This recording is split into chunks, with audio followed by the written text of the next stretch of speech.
Lieutenant Colonel Chris Loschiavo, and I'm the U.S. Army's exchange officer to the Belgian Army.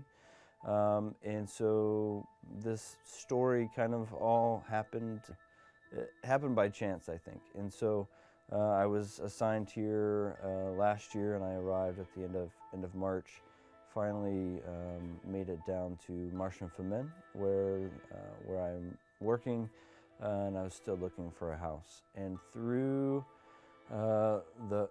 kind of a friend of a friend of a friend kind of thing, I was put in contact with a lady, Miss Claudine Raz, in Hotton, and it's just east of Marche-en-Famenne. And she was renovating her family home that they were going to rent out.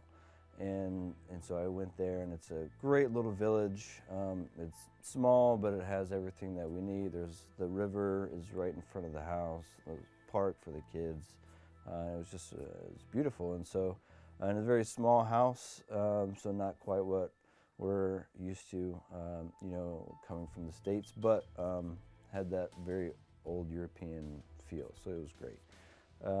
And so I moved in. My family wasn't here yet, so I moved in beginning of May last year, and not knowing anything about the history of the village or anything like that.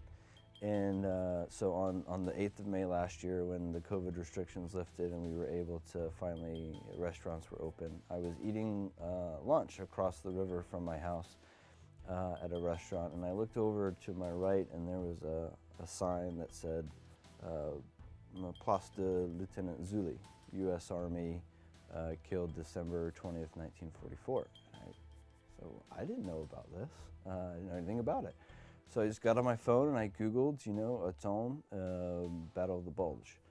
And I discovered that there was a pretty significant battle there in the village from the 21st of December until Christmas Eve, 1944.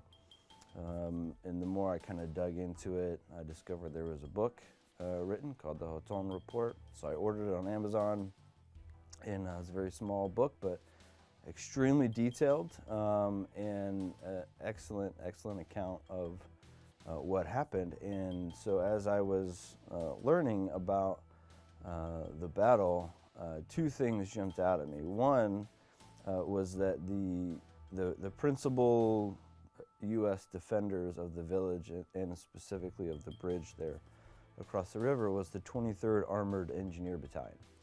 And my last unit before I came here to Belgium was the 23rd, now Brigade Engineer Battalion. But it's the same battalion, just changed its name. And so that was the first thing that I thought, wow, this is really cool. And what a coincidence, right? And so as I, again, continued to read and research, and I found some maps and some hand-drawn maps of the village during the battle and where key locations were at, they pointed out that the battalion command post for the 23rd Engineer Battalion they had an arrow to this house, and it was my street where I live. And so I'm looking at it, and I'm looking at my street, and I'm counting the houses, 1, 2, 3, 4, 5, 1, 2, 3, 4, 5. It's my house. Like the house that I happened to move into, was the exact same house used by the exact same battalion that I came from as its command post during those 4 days of the Battle of the Bulge. And furthermore, the officer that was commanding the unit at the time was the battalion executive officer, so he was the second in command of the battalion. But during those 4 days at that time and place, he was leading the defense of the village. And when I was in the 23rd Engineer Battalion, I was the executive officer. And so, that's too many coincidences for it to be coincidence. Again, continued to kind of research and reach out, and I think that the American story there, and I use that term loosely because it was collaborative effort, but the American story there during those 4 days, I think, has been lost, even amongst the village. There are some monuments to other armies that fought after the Battle of the Bulge. And so I said, well, we've got to do something about this. You know, we've got to ensure that this legacy and this history is revived and remembered.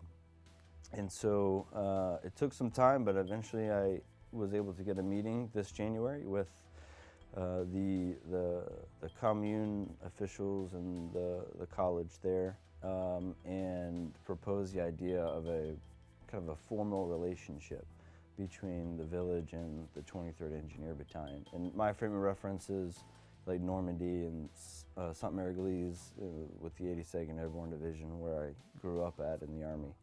And I explained kind of the history and how during those 4 days there was a Medal of Honor that was earned there by one of the American soldiers, and so they were kind of they were, one, very receptive to the idea of this, and so they proposed including, hopefully from here on out, but beginning this year, including the Americans and particularly the battalion in its 8th of May patriotic ceremonies in conjunction with the Royal British Legion of Brussels. And so I then reached out to the battalion, who I obviously still have a very close relationship with and still know some of the key leaders, and proposed this idea and gave them, again, kind of the backstory and the history. And so we got all the approvals that I'm tracking, that I'm aware of, and so this year on the 8th of May we'll have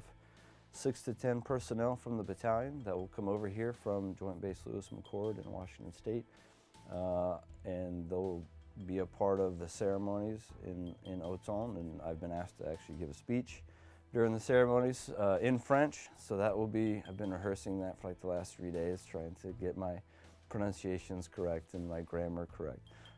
So that'll be interesting, but I think it's a great opportunity and to further the Belgian-U.S. relationship and connections, and I think that Belgium, I've been stationed all over the world, and Belgium to me and the Belgians have been probably the best at remembering and commemorating those that came before and those that fought here. So I'm honored to do it and happy to do it, and I hope that it's just the beginning to a very long relationship. As we all know, on the 16th of December 1944, Hitler launched his invasion into the Ardennes. And so as the Americans and our allies kind of retreated back a little bit to gain a better, stronger position, on the 20th of December, the U.S. 3rd Armored Division located its headquarters near Soie, which is maybe about 10 kilometers east of Marche-en-Famenne. And so the division headquarters was located there in the 23rd Engineer Battalion with some other units, some other soldiers from the 51st Engineer Battalion and some other units were tasked to go to Hotton and secure the bridge across the river, because it's the one and only bridge in any reasonable distance. It's the only bridge across the river. It leads directly into Marche-en-Famenne, where we had the 84th Infantry Division. Then that leads you, of course, right up the N4 to Antwerp. So they were sent to defend the bridge in the village, and they took up strategic locations in houses and in other locations. But they were really undermanned. It was a small group of engineers. It was some clerks, some mechanics, not your traditional, infantry fighting combat force. And so on the morning of the 21st of December, the Nazi 116th Panzer Division attacked from the east through Soie down into Hotton. And as the tanks started to make their way into the village, they were obviously spotted and engaged from across the river, from the south side or the west side of the river. Engaged. The lead tank was engaged on my street, about 100 meters from my house, and it was destroyed there, which caused the remaining tanks to kind of reorient, and they ended up going through the orchard that is now my backyard. and so they made their way through that orchard and were engaged on the far end of the orchard. Another tank was destroyed. And at this point, the infantry, the dismounted infantry, are making their way into the village from the east. The Americans are engaging with small arms fire, artillery, mortars, and things like that. One of the lieutenants posted himself into the second story of the schoolhouse, what is now the schoolhouse, or excuse me, it was the schoolhouse then. Now it's the hotel of the village, right? So it's the communal headquarters. And so he was able to, looking out the back towards the east, he was able to call in artillery strikes on the tanks that were continuing to come, and the infantry that were actually taking cover and concealed positions in the cemetery on the east side of town, which you can still see the bullet holes and the fragment holes in a lot of the headstones there. And so the fight continued for 4 days, kind of back and forth. Eventually some U.S. reinforcements arrived. A platoon from the 517th Airborne Division arrived, and they began to attempt to clear east. And it was during that clearance that that a Medal of Honor was won, and I forget the soldier's name. Fortunately, he survived the battle, but he kind of single-handedly took out multiple German tanks and individual soldiers. So the Medal of Honor was won just, 3 kilometers or so from my house, and there are some monuments to those soldiers and those units further east, not far, but and just recently I discovered at a particular crossroads near the house 4 tank positions that I can identify as tank positions and some foxholes that had been dug. I can only assume that they were ours, they were American. And so eventually on Christmas Eve 1944, the Germans decided that they were not going to be able to make it across the bridge, and that they would find another way, or attempt to find another way. And so they withdrew from the area further east and south. And it's my understanding that that was as far into Belgium as the Germans got, and they were halted there at the bridge in Hotton. I forgot to mention that just maybe 2 weeks ago I was in my backyard doing some yard work, and I told you it used to be the orchard that the Germans came through. And actually during the course of the battle, as the Americans repositioned, the Germans took over that house along with the rest on the street, and house-to-house combat began. But as I was doing work in my yard about 2 weeks ago, I looked down and found a round, a rifle round. And I was able to, I picked it up because it was no